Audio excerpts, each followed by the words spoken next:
Alhamdulillah, hari ini kita bisa ketemu lagi di talkshow perpustakaan Umar Harun. Dan kali ini sedikit berbeda dengan biasanya. Jadi talkshow kali ini perpustakaan Islam Umar Harun bekerja sama dengan Pondok Pesantren Al Anwar 3. Terima kasih juga kepada beliau Mama Nadia Jirzis selaku Ketua Yayasan Ketua Yayasan Sekolah Islam Umar Harun dan juga teman-teman Sekolah Islam Umar Harun, juga teman-teman guru ataupun santri putra dan putri Pondok Pesantren Al Anwar 3. Jadi di episode ini rasanya itu senang sekali. Kita kedatangan narasumber dari pengasuh Pondok Pesantren Al Anwar 3. Beliau adalah Dr. Kiai Haji Abdul Ghafur Maimun, atau yang sering kita panggil atau memanggil dengan sebutan Baba Ghafur. Terima kasih Baba. Meskipun tidak asing bagi kita, kami akan sedikit memaparkan latar belakang dari Baba Ghafur. Jadi Baba Ghafur, beliau adalah santri Al Anwar Sarang. Dulu waktu pendidikan dasar sampai menengah beliau habiskan di sekolah Madrasah Ghazaliyah Syafi'iyah atau sering kita kenal dengan sebutan MGS.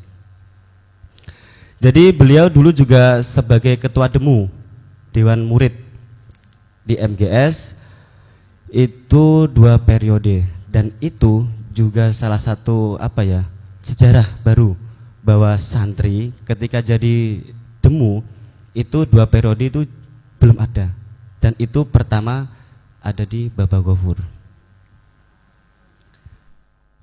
Baba menyelesaikan pendidikan di MGS itu sekitar tahun 1992 dan dilanjutkan pada tahun 1993. Baba melanjutkan studi di Al Azhar University Kairo di Fakultas Usuluddin jurusan tafsir. Dan beliau menyelesaikan S1-nya itu selama 4 tahun, dan sangat luar biasanya Baba.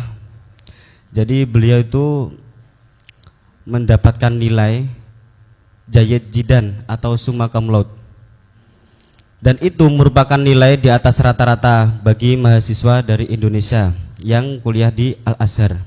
Jadi boleh tepuk tangan untuk Baba.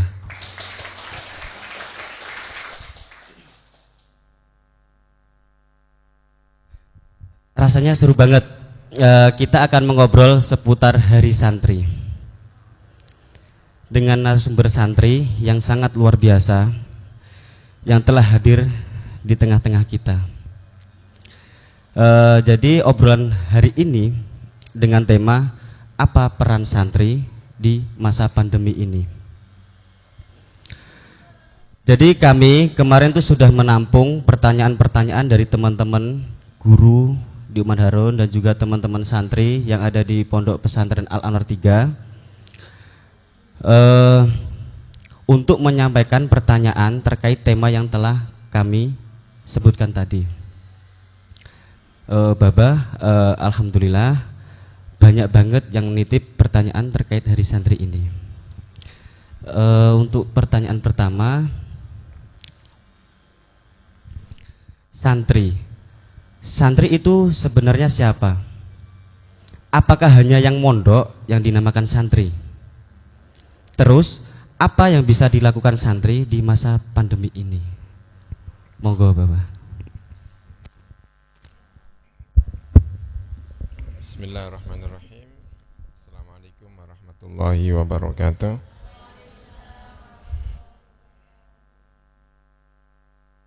Alhamdulillahirabbil alamin, wassalatu wassalamu ala asyrafil anbiya'i wal mursalin sayyidina wa maulana Muhammadin wa ala alihi wa sahbihi ajma'in. Amma ba'du. Sebelumnya terima kasih atas undangan di siang hari ini.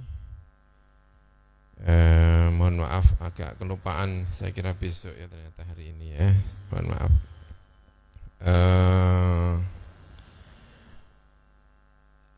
namanya tentang santri tadi ya. Sebenarnya saya mohon maaf.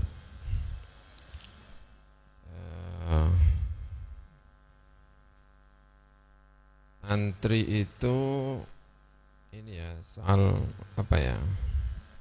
Dari bahasa itu orang berselisih pendapat ya, santri itu dari mana. Tapi baiklah kita ambil santri itu misalnya dari kata cantrik itu misalnya ya, ambil ini ya. Artinya sebetulnya dulu itu ada Buddha Hindu, tokoh agama Buddha Hindu, lalu ada murid-muridnya yang belajar bersama mereka, para tokoh-tokoh agama di Buddha Hindu di Jawa itu. Nah, kemudian budaya ini lalu diambil karena ada nilai positifnya, ada apa namanya nilai yang bisa diambil, ada pimpinan agama lalu punya murid-murid, murid-muridnya itu lalu disebut dengan santri. Nah, di sini kemudian agak diubah dikit, lalu namanya menjadi santri. Berarti ada dua hal. Yang pertama itu ada kiai, ada tokoh agama yang kemudian disebut kiai, lalu kiai itu punya murid-murid. Itu aja sebetulnya apa namanya pedoman tentang santri itu. Pokoknya ya di sana ada kiai, lalu ada santri-santri, ada murid-muridnya ikut bersama kiai. Ikut itu bukan berarti harus satu asrama ya, yang penting ikut. Maka hubungan antara kiai dengan muridnya inilah hubungan guru dengan murid ini lalu disebut sebagai santri. Ya. Nah perkembangannya ya kemudian ada Sunan Ngampel. Ya. Sunan Ngampel itu menurut satu versi sejarah itu dulunya berdakwah melalui negara. Karena Sunan Ngampel itu bagian dari kerajaan Majapahit. Jadi berdakwah melalui pemerintahan. Tapi tampaknya dakwah model seperti ini kurang banyak berhasil. Pengikutnya tidak terlalu banyak. Lalu berubah strateginya. Bahwa dakwah ini tampaknya akan lebih berhasil kalau melalui jalur-jalur pendidikan. Karena itulah kemudian Sunan Ngampel pindah, dulu katanya di Porong, sebelum pindah ke Ngampel. Di Porong itu katanya masih statusnya sebagai bagian dari pemerintahan. Lalu pindah ke Ngampel. Nah di Ngampel ini lalu mendirikan pondok pesantren. Hampir para pendakwah-pendakwah Islam di Jawa ini adalah kala itu ya lulusan atau punya kaitan dengan pesantren di Ngampel Dintang. Nah dari sini kemudian ada citra bahwa yang namanya santri itu adalah identik dengan pesantren. Tapi sebetulnya itu kayaknya perkembangan ya, karena santri itu sendiri pada asal mulanya adalah muridnya kiai, tidak harus satu asrama. Tapi kemudian karena ada Ngampel itu, lalu santri itu identik dengan mereka yang mondok, gitu ya. Nah kemudian ada Sunan Kalijogo. Sunan Kalijogo ini muridnya Sunan Bonang. Sunan Bonang muridnya Sunan Ngampel. Artinya kalau itu disebut muridnya Sunan Ngampel itu sebenarnya tidak persis, tapi itu cucu murid. Karena Sunan Kalijogo itu muridnya Sunan Bonang putra dari Sunan Ngampel. Gitu ya. Nah,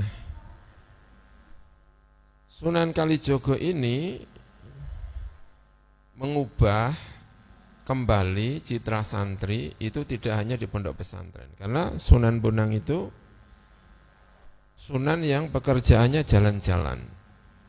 Banyak sekali peninggalan-peninggalan Sunan Kalijogo karena memang pekerjaannya itu walaupun rumahnya itu di Kadilangu di Demak, tempat di mana beliau disemayamkan, dikebumikan, itu pekerjaannya itu jalan-jalan, berkeliling, berdakwah, melahirkan santri-santri. Jadi Sunan Kalijogo itu keliling-keliling mengislamkan sebegitu banyak pulau Jawa. Itu diantaranya yang paling punya pengaruh besar itu Sunan Kalijogo. Karena beliau itu melakukan perjalanan itu berkeliling itu tadi. Gitu ya. Tapi tentu Islam yang dikembangkan oleh Sunan Kalijogo, karena Sunan Kalijogo itu yang penting Islam dulu ya. Yang penting Islam dululah. Tapi tidak benar-benar menjiwai Islam seperti murid-muridnya Sunan Ngampel. Ya ini agak cerita aja ya. Kalau Sunan Ngampel murid-muridnya itu memang benar-benar pendakwah, memang benar-benar santri, benar-benar santri seperti yang dikenal sekarang ini. Nah, kalau muridnya, saya menduga murid-muridnya Sunan Kalijogo itu banyak yang benar-benar santri, ya. Tapi juga banyak yang penting Islam lah, gitu. Yang penting dia Islam. Tapi jasanya Sunan Kalijogo, Islam itu bisa dipeluk mayoritas Pulau Jawa. Maka ada istilah Islam pedalaman yang ada di sana itu. Ada istilah Islam yang ada di pesisir. Kalau pesisir ini memang murid-muridnya banyak murid-muridnya Sunan Ngampel itu tadi. Sehingga Islamnya itu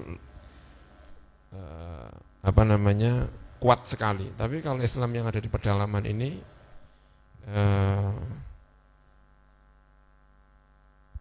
kalau dalam Islam Puritan gitu ya, itu Islamnya belum mapan.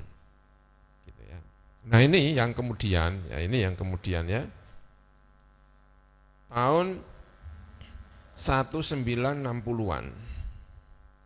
Karena ada antropolog dari Amerika yang meneliti Islam di Indonesia dan di Maroko, Clifford Great ya namanya, yang sangat terkenal.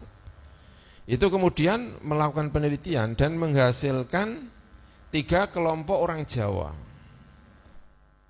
yaitu santri, priyayi, lalu abangan, tahun 1960-an. Jadi ada santri, ada priyayi, ada abangan. Nah, dulu sebetulnya hingga yang abangan itu adalah kemungkinan besar adalah santri-santrinya Sunan Kalijogo. Hingga yang abangan saya menduga itu sebetulnya ya santri, tapi santri yang secara Islam ini tidak yang identik dengan kitab kuning, identik dengan apa, itu tidak. Ya pokoknya muridnya Sunan Kalijogo. Tapi karena ada Clifford Great ini yang kemudian melakukan penelitian tahun 1960-an, itu sehingga santri itu dipisahkan dengan priyayi, yaitu orang-orang yang ada di pemerintahan, lalu ada orang-orang abangan. Yang tadi saya sampaikan sebetulnya yang abangan pun itu menurut dugaan saya itu sebetulnya juga santri. tapi santrinya masih sedikit-sedikit karena gerakannya siapa? Sunan Kalijogo yang kemudian membawa Islam ini sampai ke bawah, dipeluk tanpa memperhatikan dalam tanda kutip kualitas keislaman yang bisa misalnya disebut misalnya 90%, 100% seperti dulu yang dilakukan oleh Sunan Ngampel. Tetapi akibatnya itu sangat positif. Islam kemudian menjadi mayoritas gitu loh ya. Nah, jadi sebetulnya kalau kita tanya santri itu apakah harus ada di pondok pesantren, ya tergantung kita ini memotretnya dari mana ya. Nah, kemudian ketika Indonesia itu merdeka, lalu Kemenak di Indonesia itu ada namanya Kementerian Agama, ada Menteri Agamanya, lalu namanya Menteri Agama itu ada Direktorat Pesantren. Ada yang namanya Direktorat Pesantren. Nah, terus apa yang disebut dengan pesantren? Yang santrinya kemudian disebut dengan apa? Santri. Nah, ini malah lebih mengecil lagi karena urusannya pemerintahan, urusannya misalnya bantuan, urusannya apa yang disebut dengan pendidikan pesantren. Nah, ini malah mengerucut lagi apa yang disebut dengan pesantren. Kemudian membuat satu kriteria. Yang namanya pesantren itu satu ada kiainya. Dua ada santrinya. Nah, di sini mulai mengecil kembali ya.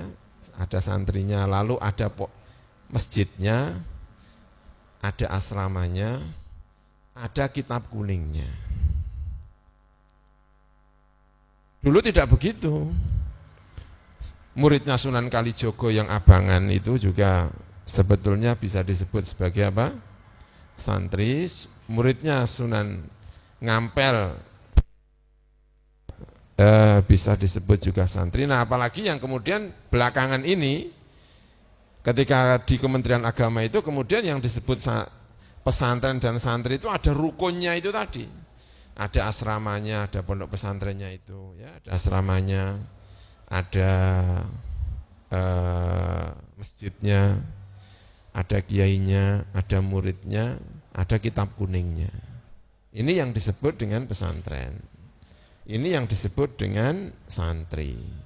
Nah, orang kadang-kadang menyebut santri itu pada level ini. Tapi sebetulnya kalau kita melebut yang lebih dulu itu ya lebih umum.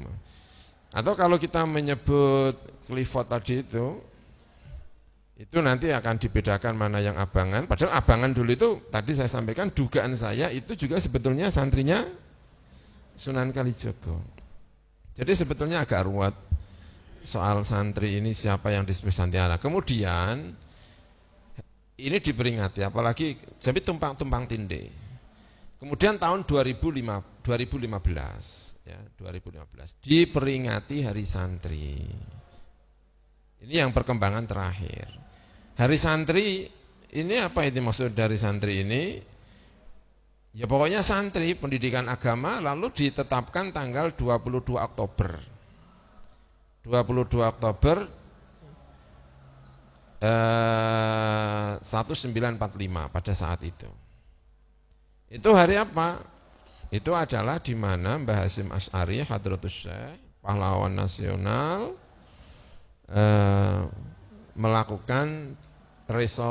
menyampaikan resolusi jihad untuk melawan Belanda, untuk melawan Inggris yang turun di Surabaya untuk merebut Indonesia kembali dari tangan Jepang. Ada resolusi jihad. Nah, kalau ini spesifik lagi yang dimaksud santri ini apa? Dan ini agak berbahaya. Dan NU sebetulnya tidak menghendaki. Itu hanya momentum saja. Bahwa untuk menghormati para santri. Santri di situ siapa? Makanya Hari Santri itu jadi identik dengan Nahdlatul Ulama. Karena yang melakukan gerakan jihad itu memang santri-santrinya Mbah Hasyim Asy'ari Nahdlatul Ulama, dan hari yang digunakan sebagai memperingati santri itu ya hari tanggal 22 ini. Makanya ini malah mengerucut lagi, makanya banyak yang kemudian tidak setuju seperti kalau tidak salah Muhammadiyah atau apa mungkin kurang setuju dengan itu karena Makanya NU sendiri juga tidak menghendaki itu sebetulnya. Memang benar itu harus diperingati, tapi tidak bermaksud mengatakan santri itu khusus ini. Karena hari santri itu kemudian identik dengan Nahdlatul Ulama. Karena yang diperingati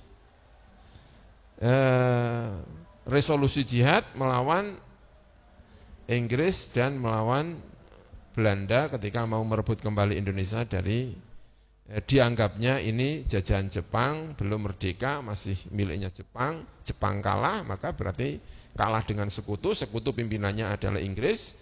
Indonesia harus kembali lagi ke Inggris, datang ke Surabaya. Mbah Hasyim Asy'ari tidak setuju mengeluarkan resolusi jihad, sehingga kemudian terjadilah perang yang luar biasa, banyak santri yang ini. Nah, kalau santri dalam ini memang agak identik dengan Nahdlatul Ulama, tetapi tentu kita sebenarnya tidak kepingin mengatakan itu. Santri sebetulnya tergantung santrinya siapa. Dia bisa santrinya Sunan Ngampel, tapi dia juga bisa santrinya Sunan Kalijogo. Itu ya. Saya kira itu ya.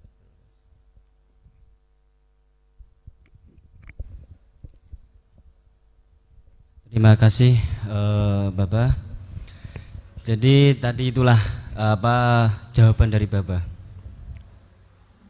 Jadi santri itu tidak harus satu asrama. Jadi dulu itu ada santrinya Sunan Ampel, terus juga ada santrinya Sunan Kalijogo, dan juga ada santrinya Sunan Bonang, itu juga dinamakan santri. Terus begini, Bah, kita kan semakin kesini semakin modern, teruntuk dalam lembaga pendidikan. Terus apakah yang di lembaga pendidikan seperti di sekolah Isam Umar Harun, anak-anak sekolah di situ itu juga apakah bisa dinamakan santri? Begitu. Ya, tentu kalau melihat sejarahnya ya, dari sudut dulu ketika Sunan Ngampel ya, dari sudut Sunan Kalijogo ya, pendidikan keagamaan, lalu di sana ada kiainya, muridnya kiai, ya itu berarti ya sudah bagian dari santri tentu saja. Ya kita sah-sah saja menyebut itu sebagai santri dengan kriteria seperti tadi itu. Siapa namanya? Sunan Kalijogo yang pekerjaannya jalan-jalan lalu mendakwahkan, mengajak orang masuk Islam, dan perasaan orang-orang yang didakwahi itu meski mereka tidak hidup di pesantren tetap merasa bahwa dirinya adalah santri dari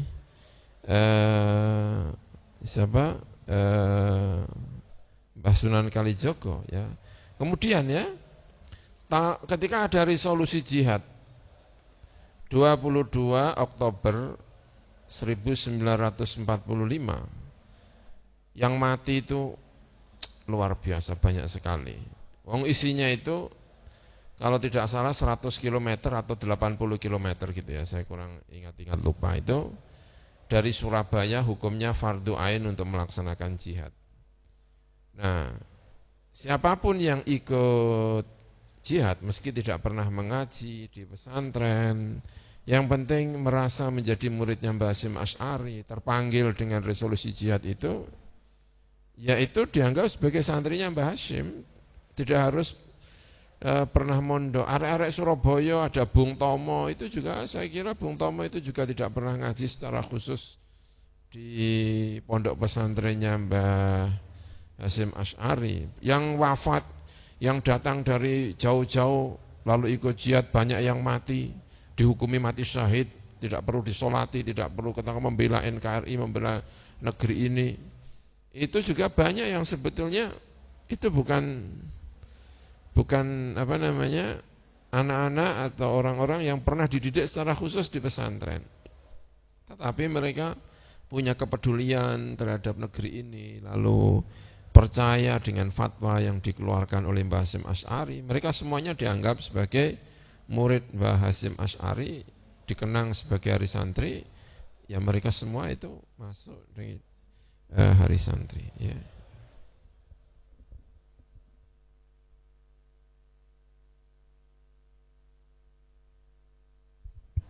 Terima kasih, Bapak. Terus apa yang bisa dilakukan santri di masa pandemi ini, Pak? Baik ya. Ada ungkapan seperti ini ya. Saya punya kenalan namanya Dr. Usama, orang Jordania. Dulu saya pernah ke Jordania beberapa hari lalu bertemu dengan Dr. Usama. Dia salah satu ucapannya menyampaikan itu begini. Lam yakun umruka kulluhu rabi'an. Kata dia itu begitu ya. Umurmu itu tidak selamanya musim semi. Kalau di sini mungkin kurang begitu merasakan yang namanya robi, musim semi ya. Kalau kita di daerah-daerah dingin seperti di Jordania, di Mesir itu musim robi itu menyenangkan sekali. Musim robi itu sekitar bulan Maret, April, ya itu musim-musim robi kalau tidak salah sekitar bulan itu. Hilangnya musim dingin. Musim dingin hilang, lalu musim robi. Musim robi itu ditandai dengan bunga-bunga. Kalau kita hidup di Mesir itu kalau musim robi itu pinggir-pinggir jalan itu dihiasi bunga-bunga gitu karena sedang tumbuh-tumbuhan itu sedang subur-suburnya itu musim robi. Kalau musim dingin Desember, Januari, lalu masuk Februari, musim-musim dingin itu pohon-pohon itu daunnya itu rontok semuanya. Itu kayak pohon di sampingnya Bu Herni itu kan. Sekarang kan rontok semuanya. Itu kalau musim dingin itu tanaman itu kayak gitu semuanya. Bunga-bunga pada mati semuanya, pada enggak ada yang. Tapi kalau musim semi, musim robi itu mekar semuanya. Kota itu banyak bunga-bunga. Menyenangkan sekali kalau musim robi itu. Udaranya juga enak. Nah, kita itu harus ngerti bahwa umur kita itu tidak selamanya robi. Umur kita itu kadang-kadang musim semi, kadang-kadang musim dingin ya. Kadang-kadang musim gugur, kadang-kadang musim panas. Lalu datang umur kita juga begitu. Hidup kita itu tidak selamanya robi. Hidup kita itu ya naik turun gitu. Nah, tapi kita ini harus yakin bahwa suatu saat akan robi kembali. Jangan sampai mati gara-gara musim dingin. Jangan-jangan mati hanya karena musim gugur gitu ya. Makanya ada tulisan bagus sekali. Lam yakun umruka kulluhu rabi'an. Kamu tidak selamanya hidup dalam musim semi. Suatu saat kamu akan hidup di musim dingin, kamu hidup di musim rontok, musim gugur, tapi jalani saja. Kamu optimis, kamu yakin bahwa suatu saat akan datang robi. Suatu saat kemudian musim gugur lagi, jangan pasrah, jangan putus asa, jangan kemudian loyo enggak tahu apa yang dikerjakan. Enggak. Suatu saat akan datang robi kembali. Saya senang dengan itu dan kita semuanya mengalami itu. Nah, santri itu kita berharap kira-kira seperti itu. Ini saatnya mungkin musim dingin ya. Loyo semuanya, tapi tetap saja kita berjalan. Jangan berhenti gitu ya. Berjalan saja, pokoknya berjalan. Nanti ada satu etape hidup di mana kamu akan sampai kepada musim robi, kamu berbunga kembali, seger kembali, hebat kembali. Kita akan siap menyongsong musim itu. Konsepnya apa? Jangan diam. Ya, konsepnya jangan diam, tetap berkarya. Gitu. Ada lagi contoh seperti ini, ya saya contohkan lagi. Ada beberapa mobil sedang berjalan. Ini saya contoh saja ya. Ada mobil sedang berjalan, beberapa kendaraan jalan. Tiba-tiba ada badai salju. Ada badai salju. Nah santri itu ada satu mobil, dua mobil yang terus berjalan. Meski pelan, tapi pokoknya tetap jalan saja. Banyak yang mobil itu berhenti, sampai rusak, sampai apa nggak tahu. Tapi ada satu dua mobil yang terus saja berjalan. Ada yang bertanya, kenapa kamu terus berjalan? Kamu minggir saja, berhenti, menunggu badai berlalu. Enggak, saya akan tetap berjalan meski pelan. Saya yakin di kejauhan sana ada etapa di mana salju telah berlalu. Kalau saya diam saja, saya akan mati oleh salju ini. Saya tidak mau berhenti seperti mobil-mobil yang lainnya itu. Karena itu saya terus berjalan saja, meski pelan. Hari ini memang kita berjalan pelan, tapi kita tidak boleh berhenti. Pelan, jalan saja. Kita yakin di beberapa etapa ke depan ini badai itu tidak ada lagi. Dan saat itulah seperti kata Dr. Usama itu, saat itulah hidup kita menjadi robik kembali. Nah, kita tidak boleh diam. Santri tidak boleh diam. Santri sudah pengalaman mengalami masa-masa salju, masa-masa dingin, masa-masa gugur. Karena yakin suatu saat akan datang robik kembali.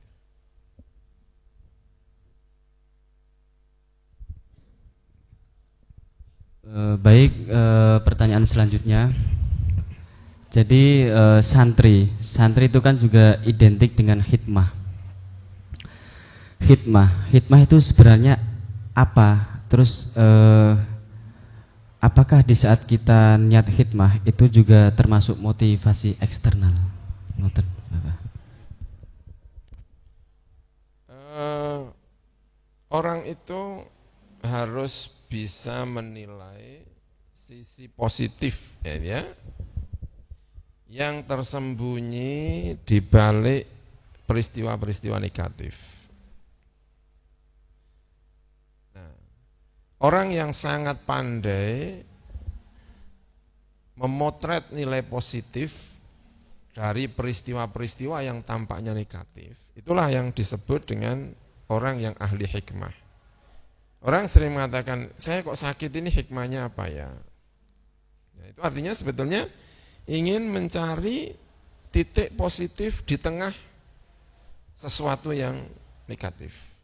Yang menurut banyak orang, banyak persepsi, banyak anggapan itu adalah negatif. Makanya Allah itu hakim, gitu ya. Allah itu hakim, artinya kokoh. Kokoh itu diantara pemaknaannya barangkali ya, itu meski kamu melihat ini sebetulnya itu tidak bagus, tidak pas, tapi sebetulnya itu pas. Kamu mengatakan tidak pas, kamu tidak tahu nilai positif yang tersembunyi di balik itu. Nah, hidup itu ya akan selalu menampilkan senyum. Meski di tengah situasi yang tidak menyenangkan. Maka salah satu cara-caranya diantaranya, ya salah satu diantaranya adalah hormati diri kita. Kita harus hormat, ya. Santri harus menghormati dirinya. Saya ini orang yang punya keistimewaan.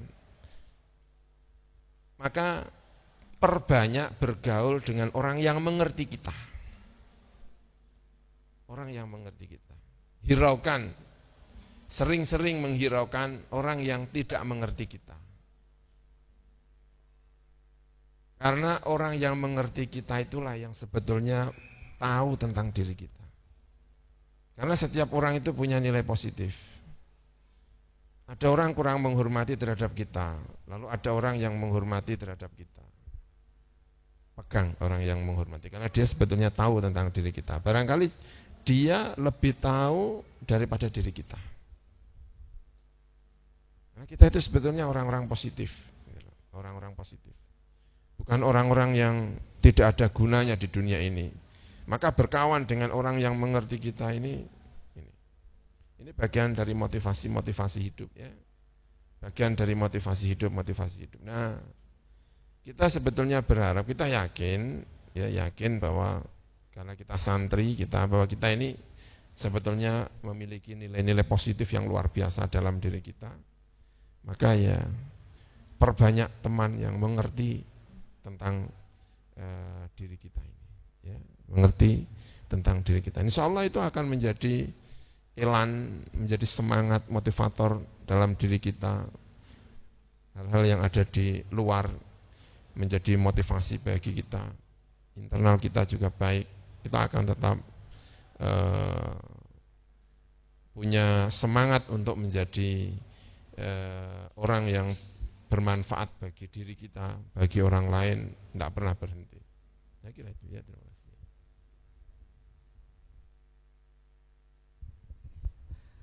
Baik, pertanyaan selanjutnya, santri, apakah seseorang yang hanya belajar dari media itu juga disebut sebagai santri? Baik ya, itu sebetulnya agak ini ya, gimana ya? Belajar dengan media itu ya baik ya. Belajar dari media itu juga baik. Kalau itu disebut sebagai santri, ya dalam satu sisi itu ya iya. Artinya dia misalnya belajar kepada saya misalnya melalui YouTube misalnya, ya itu sesuatu yang baik ya. Tetapi tetap saja ada nilai-nilai kurangnya. Ya, tetap aja itu nilainya ada nilai-nilai kurangnya. Ya. Bertemu dengan orang langsung itu berbeda dengan kamu bertemu melalui media, itu tentu ada nilai-nilai yang berbeda. Ketemu langsung itu bukan lagi katanya. Misalnya saya contohkan ya kayak begini ya. Saya bisa menonton YouTube ya, saya bisa menonton YouTube Mbah Maimun misalnya. Bahkan saya sambil kaosan oblong, itu saya bisa. Tahu kaos oblong enggak? Singletan. Bahkan bisa. Bahkan ada yang agak ngeri-ngeri sedikit. Di kamar mandi sambil YouTubean lihat, itu bisa. Tapi itu tidak kebayang saya ngaji dengan Mbah Maimun pakai kaos oblong. Kamu ngaji dengan kaos oblong, dengan kamu ngaji dengan pakaian resmi, itu akan berbeda. Ya. Tentu itu bukan berarti melarang belajar melalui media, itu salah satu cara kita berdakwah ya. Tapi kalau disuruh memilih, kalau disuruh ditanya mana yang pengaruhnya lebih tinggi, ya tentu berbeda ya. Kamu tidak akan bisa ngaji tadi itu saya gambarkan singletan ketika kamu berhadapan langsung. Jangankan sama Mbah Maimun, kamu ngaji sama saya aja nggak berani singletan. Tapi saya yakin kamu bisa melakukan itu ketika kamu memutar YouTube, memutar itu ya. Bahkan mungkin sambil mengerjakan yang kurang baik-baik. Ini ya. Nah, salah satu keistimewaan santri itu kan karena ya, santri itu tidak hanya mentransfer pengetahuan, knowledge ya. Tapi juga mentransfer orangnya, spirit orangnya. Tidak hanya mentransfer ilmunya, tetapi spirit yang mengucapkannya itu.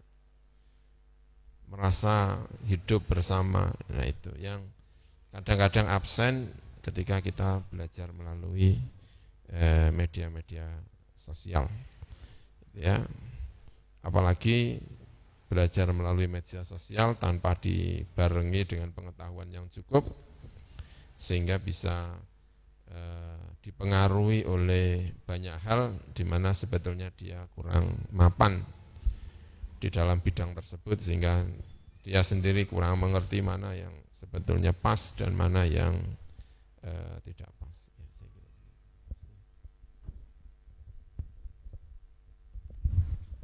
Baik, pertanyaan selanjutnya, bagaimana caranya kita sebagai santri bisa berkontribusi untuk negeri dengan tetap bisa menyesuaikan diri dengan setiap kondisi dan mempertahankan nilai-nilai santri? Baik ya. Ini tadi ya saya sampaikan, kita ini harus bangga dengan diri kita ya, bangga. Kita harus percaya diri pada diri kita bahwa kita itu orang baik, bahwa kita itu benar, bahwa kita itu di jalan yang lurus ya, kita harus percaya itulah kita itu ya, cinta terhadap diri sendiri gitu. Oke. Nah, sekarang ketika kita sudah percaya dengan diri kita ya, kita bisa berkontribusi dimanapun. Kita bisa melakukan pengaruh-pengaruh positif dimanapun. Itu harapannya itu seperti itu. Saya contohkan ya, begini saya contohkan ya. Ketika ada orang tidak baik, lalu bergaul dengan orang baik, dia itu takut enggak ya dipengaruhi dengan orang baik itu? Preman datang ke, ada sekawanan santri lalu biar berkawan dengan preman. Premannya itu sebetulnya ada ketakutan enggak kalau dipengaruhi oleh santri?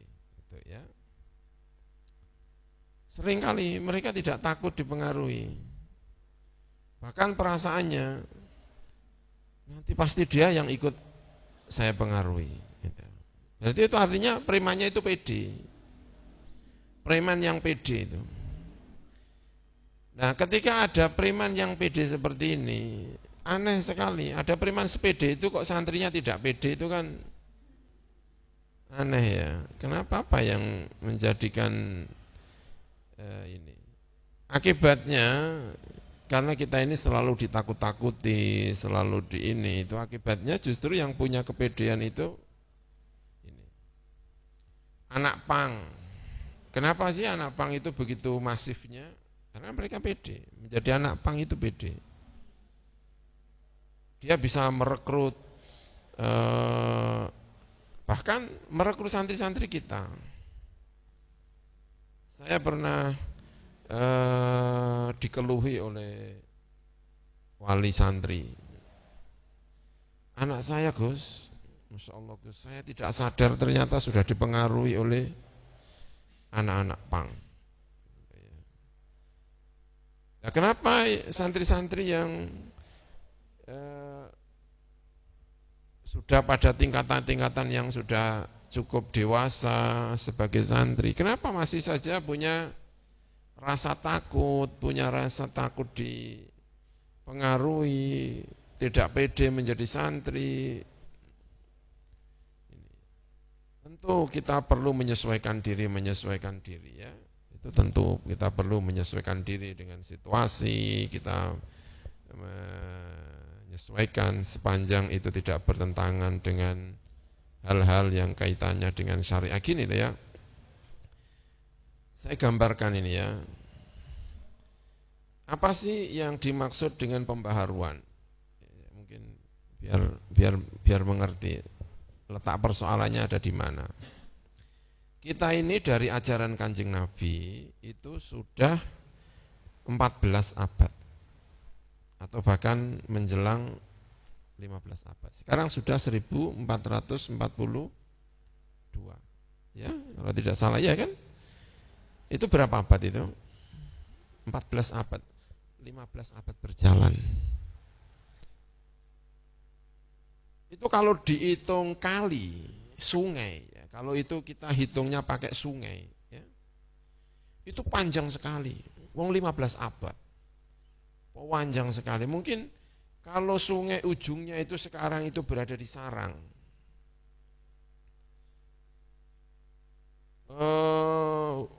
hulu apa hilir puncaknya itu? Dari hulu ke hilir ya. Hulunya itu mungkin ada di Amerika. Kita ini dapat hilirnya karena sudah 1442. Kebayangkan kalau ada air mengalir dari Amerika lalu sampai ke sarang, airnya kayak apa kira-kira? Kan sudah keruh, ya kan? Ada orang yang keruh itu ya bisa dimengerti. Kenapa kok bisa keruh? Ya jalannya jauh ya.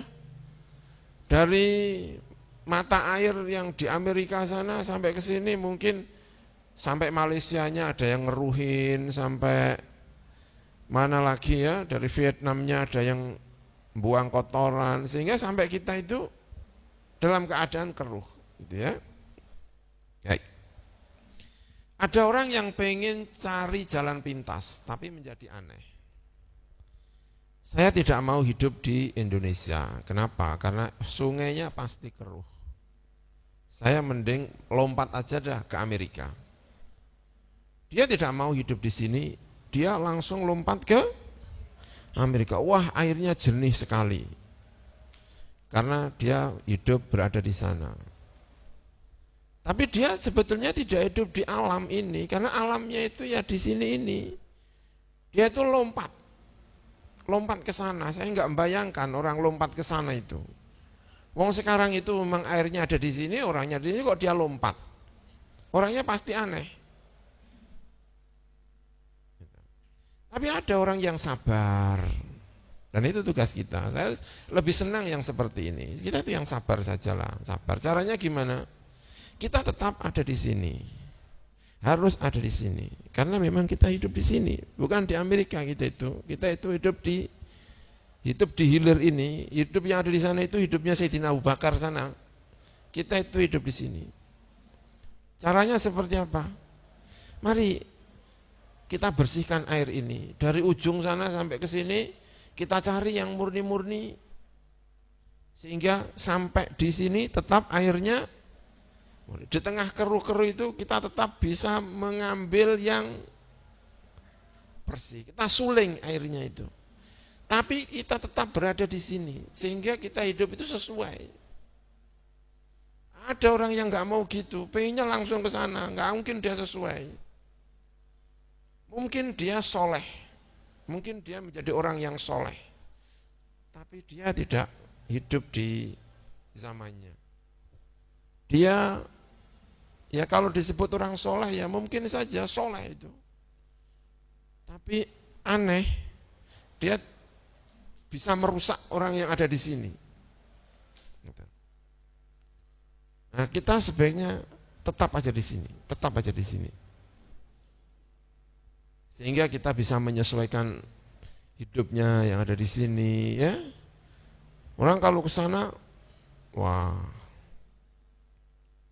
itu tidak lagi bisa sesuai. Gitu.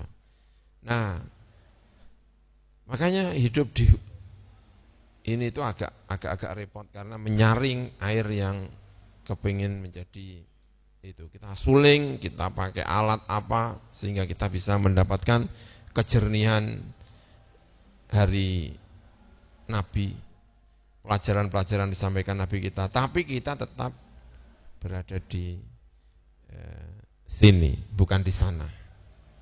Karena kodrat kita memang ada di sini. Jadi perlu penyesuaian itu tadi. Ya, terima kasih.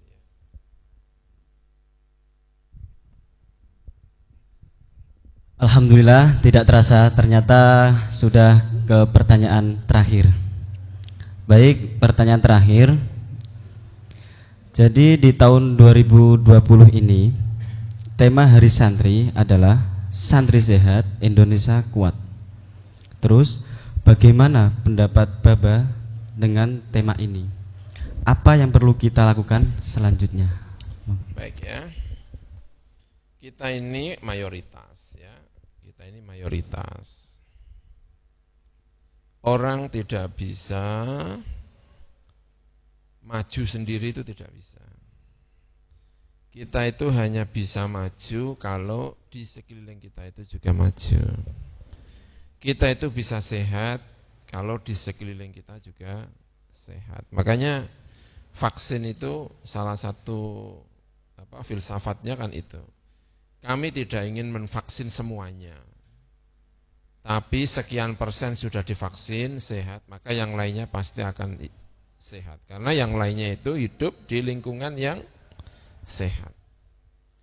Jadi untuk sehat itu kita harus hidup di tengah orang-orang yang sehat. Indonesia itu mayoritas adalah Muslim. Ya. Mayoritas adalah Muslim. Muslim itu bagaimanapun ada yang muridnya Sunan Ngampel, ada yang muridnya Sunan Kalijogo, ada yang muridnya macam-macam, ada yang santri secara umum, lalu ada santri yang secara khusus, yang memang bergelut di bidang pendidikan agama, mengerti soal agama. Nah, yang khusus ini diharapkan mempengaruhi yang lain ini. Nah, ini bisa sehat. Indonesia itu bisa sehat. Itu kalau mayoritasnya sehat. Nah, kita kalau merasa menjadi santri yang khusus, itu harus mempengaruhi kelompok-kelompok lain yang umum ini. Ini kalau sehat, ya semuanya akan sehat. Indonesia, makanya sering sampaikan, Indonesia itu enggak akan sehat kalau santrinya itu tidak sehat. Kenapa? Karena ya mayoritasnya ya ini. Mayoritasnya itu di sini. Indonesia itu bisa diukur dengan diri kita sebetulnya ya, bisa diukur dengan diri kita. Makanya NU itu hanya bisa maju kalau Muhammadiyahnya juga maju, kalau Persisnya juga maju. Sebaliknya, Muhammadiyah hanya bisa maju kalau NU-nya juga maju. Kalau Persisnya juga maju, makanya tidak boleh egois di dalam hal seperti ini. Tidak mungkin NU maju sendiri, enggak mungkin. Selamanya tidak mungkin. Karena yang namanya maju itu tidak bisa sendirian.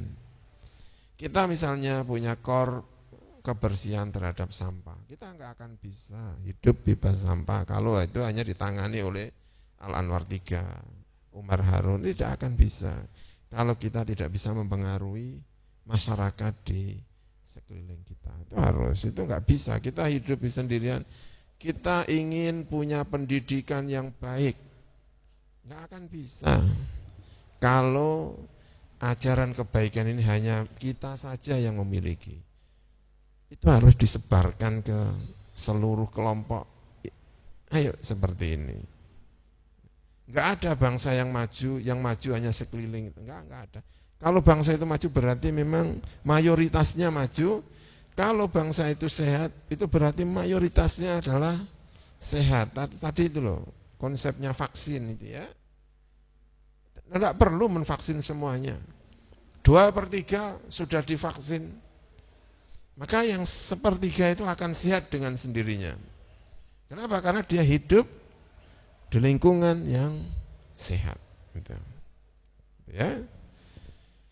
Baik, itu saya kira saya ingin mengucapkan terima kasih untuk semuanya, kepada Umar Harun, kepada pesantren Al-Anwar 3 atas undangan ini.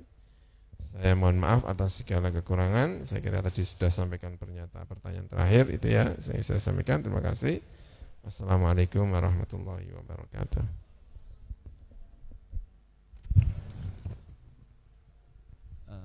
Alhamdulillah, pertanyaan sudah dijawab Bapak. Boleh tepuk tangan untuk Bapak.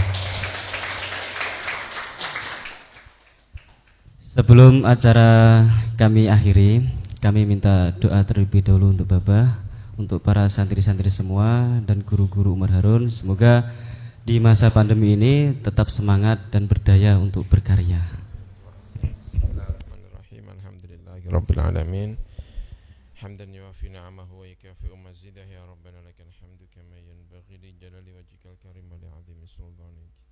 اللهم لا نحصي ثناء عليك أنت كما أثنيت على نفسك فلك الحمد ولك الشكر حتى ترضى اللهم صل وسلم وبارك على سيدنا محمد وعلى آله وصحبه وزدنا علما ورزقنا فهما اللهم إنا نسألك يا الله أن تفتح علينا فتوح العارفين اللهم وفقنا ووفق المسلمين لنجاحهم ولنجاحنا جميعا اللهم كاشف الغم مفرج الهم مجيب دعوة المضطرين إذا دعوت رحمن الدنيا والآخرة ورحمهم ارحمنا في حاجاتنا بقضائها ونجاحها رحمة تغنينا بعمل سواك ربنا هب لنا من أزواجنا وذرياتنا قرة أعين واجعلنا للمتقين إماما ربنا آتنا في الدنيا حسنة وفي الآخرة حسنة وقنا عذاب النار صلى الله على سيدنا محمد وعلى آله وصحبه وبارك وسلم الحمد لله رب العالمين بسر الفاتحة بسم الله الرحمن الرحيم.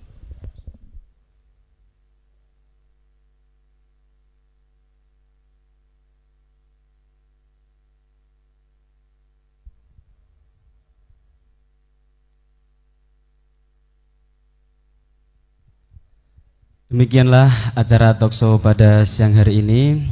Terima kasih kami sampaikan untuk Baba. Terima kasih juga untuk teman-teman santri putra dan putri Al-Anwar 3 Sarang dan juga Bapak Ibu Guru Sekolah Islam Umar Harun.